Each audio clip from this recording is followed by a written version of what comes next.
सुसमाचार इसका 7वां अध्याय 1 से लेके 29 आयत। दोष मत लगाओ कि तुम पर भी दोष न लगाया जाए, क्योंकि जिस प्रकार तुम दोष लगाते हो उसी प्रकार तुम पर भी दोष लगाया जाएगा, और जिस नाप से तुम नापते हो उसी नाप से तुम्हारे लिए भी नापा जाएगा।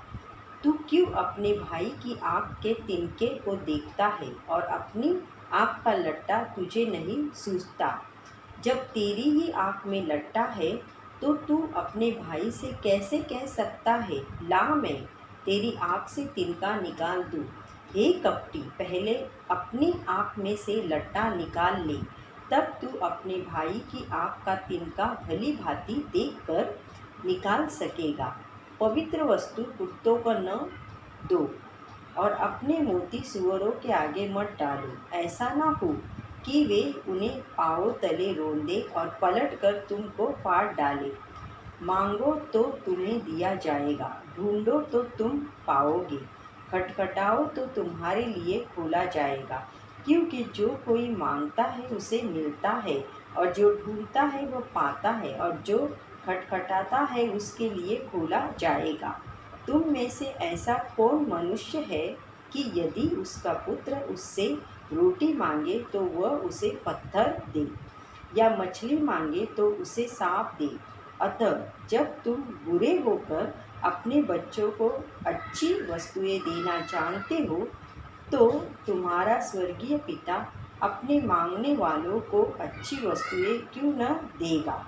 इस प्रकार जो कुछ तुम चाहते हो कि मनुष्य तुम्हारे साथ करे, तुम भी उनके साथ वैसा ही करो, क्योंकि व्यवस्था और भविष्यवक्ताओं की शिक्षा यही है। सकेत फाटक से प्रवेश करो, क्योंकि चौड़ा है वो फाटक और सरल है वो मार्ग जो विनाश को पहुँचता है, और बहुत से हैं जो उससे प्रवेश करते हैं। क्योंकि सकेत है वो फाटक और कठिन है वो मार्ग जो जीवन को पहुँचता है, और थोड़े हैं जो उसे पाते हैं। झूठे भविष्यवक्ताओं से सावधान रहो, जो भेड़ों के भेष में तुम्हारे पास आते हैं, परंतु अंत में वे फाड़ने वाले भेड़िया हैं। उनके फलों से तुम उन्हें पहचान लोगे। क्या लोग झाड़ियों से अंगूर या उटकटारों से अंजीर तोड़ते हैं? इस प्रकार हर एक अच्छा पेड़ अच्छा फल लाता है, और निकम्मा पेड़ बुरा फल लाता है। अच्छा पेड़ बुरा फल नहीं ला सकता, और न निकम्मा पेड़ अच्छा फल ला सकता है। जो पेड़ अच्छा फल नहीं लाता वो काटा और आग में डाला जाता है। इस प्रकार उनके फलों से तुम उन्हें पहचान लोगे। जो मुझसे हे प्रभु कहता है, उनमें से हर एक स्वर्ग के राज में प्रवेश न करेगा, परंतु वही जो मेरे स्वर्गीय पिता की इच्छा पर चलता है। उस दिन बहुत से लोग मुझसे कहेंगे, हे प्रभु, क्या हमने तेरे नाम से भविष्यवाणी नहीं की, और तेरे नाम से दुष्ट आत्माओं को नहीं निकाला, और तेरे नाम से बहुत से आश्चर्य कर्म नहीं किए? तब मैं उनसे खुलकर कह दूंगा, मैंने तुमको कभी नहीं जाना। हे कुकर्म करने वालों, मेरे पास से चले जाओ।